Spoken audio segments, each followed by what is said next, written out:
అక్క ఈ రోజైనా రమ్మంటావు మీ ఇంటికి? ఓ అక్క, ఏది నా లెక్క?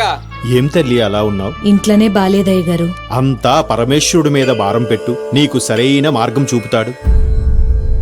పైసలు ఏమన్నా కదా, ఎట్లా పోతావా? ఇప్పుడు ఎట్లాగో ఆడోళ్ళకి బస్ టికెట్లు ఫ్రీయే కదా, పట్నం పోయి పని చేసి పైసలు తీసుకొచ్చి అప్పు తీరుస్తా. హైదరాబాద్ పోతున్నాం, ఆడికెళ్ళి ఏం చేస్తామో ఏంటో.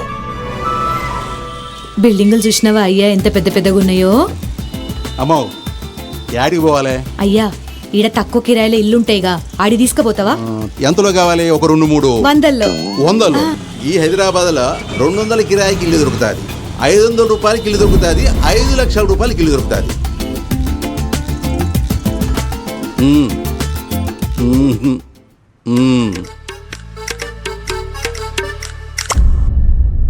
గాడంత మంచి ఇల్లు ఒకరు వదిలేసుకొని ఈ గుడిసెల్లో అవసరమా? అవసరానికే తల వంచాలే. ఏదైనా వ్యాపారం చేయాలంటే లక్షల్లో పెట్టుబడి కావాలి. నేనే చిట్టిల రమేష్ని. ఏం కావాలమ్మా? దందా చేసుకోనీకి మీరు పైసలిస్తే. తాకట్టు పెట్టకుండా నయా పైసా నేను ఇయ్య. రమేశా చిట్టిల రమేశా జరయ్యరాద గిరిగిరి పైసా కరల చూడ కిత్తిల తమాసా.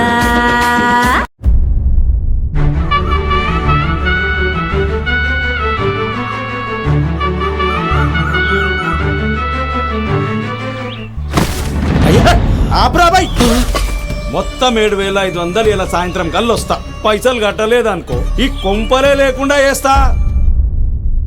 ఆడున్నప్పులని తీసేద్దామని చెప్పినావు, ఈడకొచ్చి ఏం చేస్తున్నావు? ఏం చేస్తున్నావు? నన్ను ఇంకా అప్పులు పాలు చేసావు. మా బాబు ఏం చెప్పాడు తెలుసా?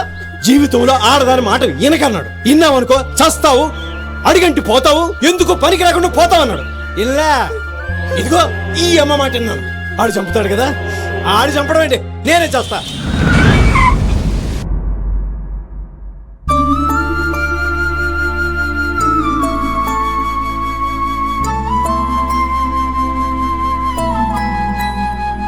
అన్నా దండం పెడతా, ఈడ మీరు బతకలేరు.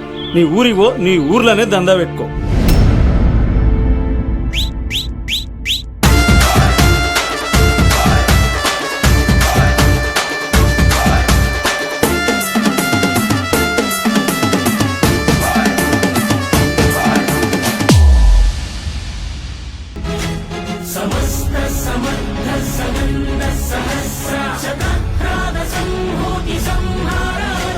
వివర్త వినంత విమంత వినీత